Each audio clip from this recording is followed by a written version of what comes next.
आकाशवाणी भोपाल से प्रस्तुत हैं प्रादेशिक समाचार।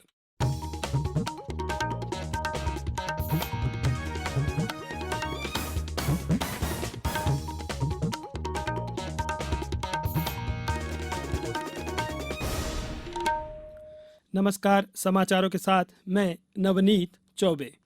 पहले एक अपील। भारत ने कोविड टीकाकरण अभियान के अंतर्गत 100 करोड़ टीके लगाने का लक्ष्य हासिल कर लिया है। इस महत्वपूर्ण कार्य में योगदान करने वाले चिकित्सकों, नर्सों और अन्य स्वास्थ्य कर्मियों का आकाशवाणी अभिनंदन करता है। इसके साथ ही हम आपको सतर्क भी करना चाहते हैं कि कोविड अभी समाप्त नहीं हुआ है।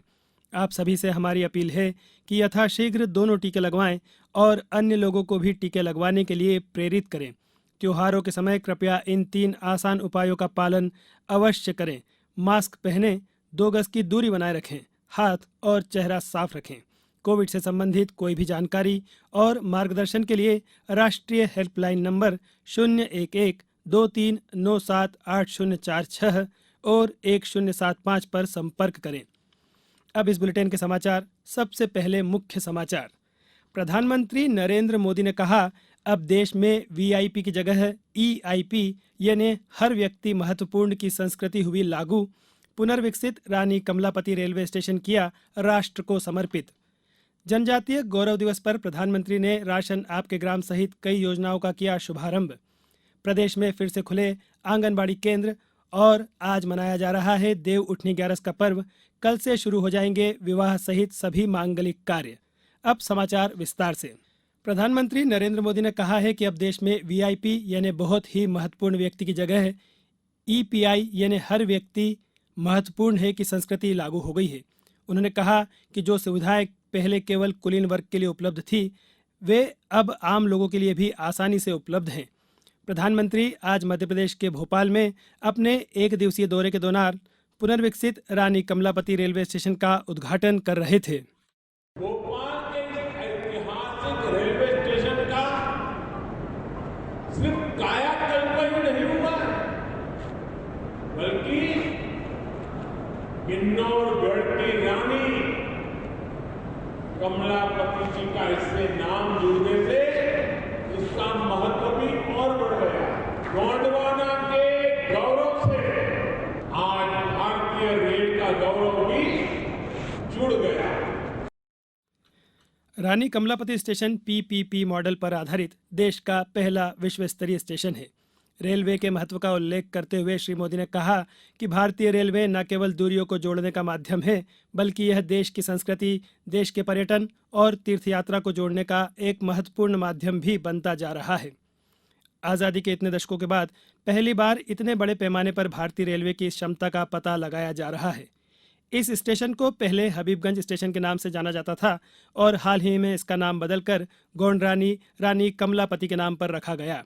देश में अपनी तरह का पहला इस विश्व स्तरीय मॉडल रेलवे स्टेशन में वे सभी सुविधाएं हैं जो अंतर्राष्ट्रीय हवाई अड्डों पर उपलब्ध हैं, जैसे फूड कोर्ट, वातानुकूलित प्रतीक्षालय, वीआईपी लाउंज, एस्केलेटर और लिफ्ट।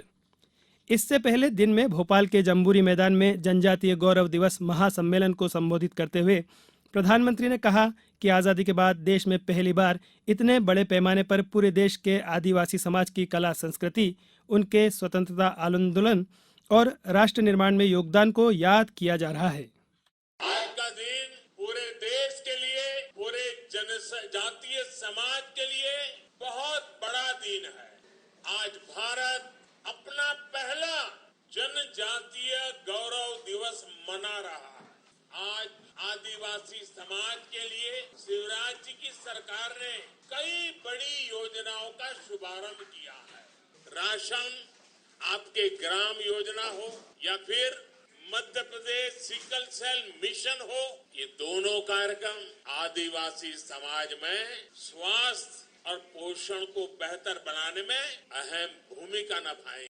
प्रधानमंत्री ने इस अवसर पर मध्य प्रदेश में राशन आपके ग्राम योजना सहित जनजातीय समुदाय के कल्याण के लिए कई महत्वपूर्ण पहल की शुरुआत की। उन्होंने Madhya Pradesh sickle cell mission का भी शुभारंभ किया और देश में 50 एकलव्य मॉडल आवासीय विद्यालयों की नींव रखी।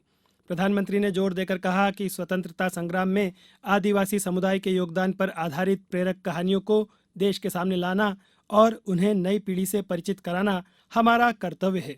उन्होंने कहा कि गोंड रानी दुर्गावती की वीरता हो या रानी कमलापति की कुर्बानी, देश उन्हें नहीं भूल सकता। वीर महाराणा प्रताप के संघर्ष की कल्पना भीलों के बिना नहीं की जा सकती। भगवान बिरसा मुंडा की स्मृति में भारतीय जनजातीय सहकारी विपणन विकास महासंघ कल से नई दिल्ली में आदि महोत्सव का आयोजन कर रहा है। 30 नवंबर तक चलने वाले महोत्सव का उद्घाटन बिरसा मुंडा के पौत्र सुखराम मुंडा और केंद्रीय जनजातीय कार्य मंत्री अर्जुन मुंडा संयुक्त रूप से करेंगे। अब समाचारों में वक्त है एक ब्रेक का। कोविड-19 से बचाव और सुरक्षित रहने के 3 उपाय। मास्क लगाएं, 2 गज दूरी है जरूरी, सुरक्षित दूरी रखें, हाथ और मुंह साफ रखें। प्रदेश में कोविड-19 के संक्रमण के दृष्टिगत हितग्राहियों की सुरक्षा के लिए स्थगित आंगनवाड़ी केंद्रों का संचालन आज से फिर शुरू हो गया है। जनप्रतिनिधियों की उपस्थिति में हितग्राहियों के साथ आइए आंगनवाड़ी थीम पर समारोह पूर्वक आंगनवाड़ी केंद्रों का संचालन प्रारंभ कर दिया गया है।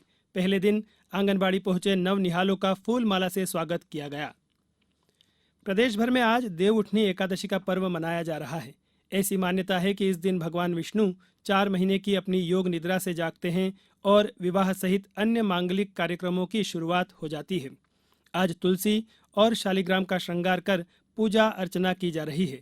घरों और मंदिरों में गन्ने के मंडप सजाए गए हैं। होशंगाबाद जिले में सुबह से ही श्रद्धालु मां नर्मदा के दर्शन और स्नान करने सेठानी घाट सहित अलग अलग घाटों पर पहुंचे।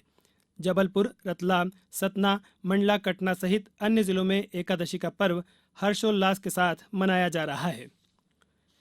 प्रधानमंत्री नरेंद्र मोदी कल नई दिल्ली में महानियंत्रक और लेखा परीक्षक केग कार्यालय में पहले लेखा दिवस के उपलक्ष्य में आयोजित कार्यक्रम को संबोधित करेंगे। इस मौके पर प्रधानमंत्री सरदार वल्लभ भाई पटेल की प्रतिमा का अनावरण भी करेंगे। अब कुछ समाचार संक्षेप में। शिवपुरी जिले में आज ईओडब्ल्यू की टीम ने खनियाधाना तहसील के रोजगार सहायक राघवेंद्र लोधी को 30,000 रुपये की रिश्वत लेते रंगे हाथों गिरफ्तार किया है। नीमच जिले में फोटो निर्वाचक नामावली का विशेष संक्षिप्त पुनरीक्षण 2022 के तहत दावे आपत्तियां 30 नवंबर तक प्रत्येक मतदान केंद्र पर जमा किए जा सकते हैं। इस बुलेटिन के अंत में एक अपील, हमेशा ध्यान रखें, मास्क और 2 गज की दूरी, हाथ धोना भी है जरूरी। नमस्कार।